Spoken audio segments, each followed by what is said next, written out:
The risk of wildfire this summer is weighing heavily on a lot of people's minds. So take action today and prepare your home for a wildfire. Here are some tips from Michelle Steinberg. She's the director of the Wildfire Division at the NFPA. Hi, Michelle. It's so nice to speak with you today. So we've had an incredibly dry winter here in Colorado, and wildfire is the buzzword because we're anticipating it to be a rough wildfire season. What are some projects we can start today to kind of protect ourselves from this? Right. Wildfire preparedness projects around homes are really critical, and fortunately, some of them are very easy. What we recommend is people start with their home and work their way out into the landscape, because the home is what we're trying to protect. The exterior of your home, you need to take a look at maybe screening some vents where embers could get in, cleaning out gutters, clearing off decks, including underneath the deck where any material that's there could be ignited by flames or embers, and then starting to work your way out into the landscape to remove any dead or dying vegetation, keeping grasses trimmed down, and if you can, keeping things well watered, although sometimes in a drought situation that's not so easy. No, yes, that's not so easy, but we can do our best, But I want to talk about something really important. Home ignition zones. What exactly is this and why does every homeowner need to know about this?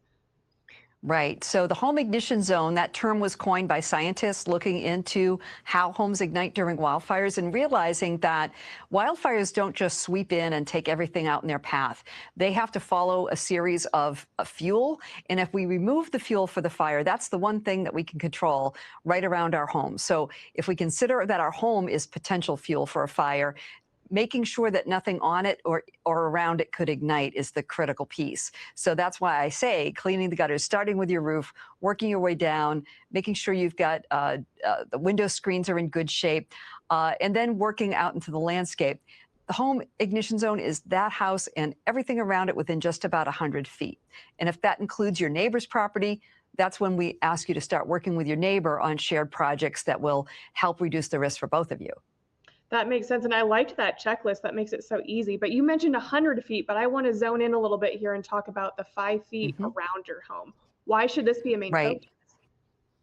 Right. So that's what the research over the years and the experience that we've had with these large fires really has shown us that that first 5 feet is critical to the home survival. So if you imagine you've got your exterior of the home is in pretty good shape. You've got a good roof. Maybe you don't even have gutters. If you've got embers hitting that roof and rolling down, that's where they're going to land, is in that first 5 feet. If you've got winds blowing the embers in, they're going to collect up against the sides or into corners or under decks. That area is so vulnerable. That's why we say remove anything that can burn. So if you have a solid wall foundation, for example, embers piling up against it aren't going to have anything to catch. But if you've got a lot of dead material, if you've got a lot of shrubs, bushes, things like that, right up under windows, right against the home, that's just places that the fire could catch hold. And that's what you don't want to see happen. So that's why it's so important. That all makes sense. It's like you almost have to think like the fire in order to protect yourself. But is there anything else we can be doing right this minute to start preparing for wildfire season?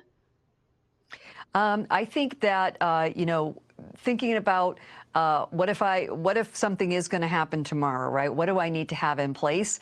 Doing those preparedness activities are really good, but making sure you and your family are safe is really, really important. So having a go kit, making sure that if you have a vehicle, that you have fuel in the vehicle, you're charged up if you have an electric vehicle, and that you're ready and you know where you're going to go, you know how to get in touch with loved ones to tell them that you're safe or that you're coming, and that you have a few materials with you for comfort and for if you have to be out of your home up to 3 days, that you have water, you have cash, you have supplies that you need to make you comfortable and to keep you safe. All really good things to keep in mind as we head into the warmer months. Thank you so much, Michelle. Here's hoping we all stay safe this summer. For more information on how you can help protect your home from wildfire, all you have to do is head to wildfireprepday.org.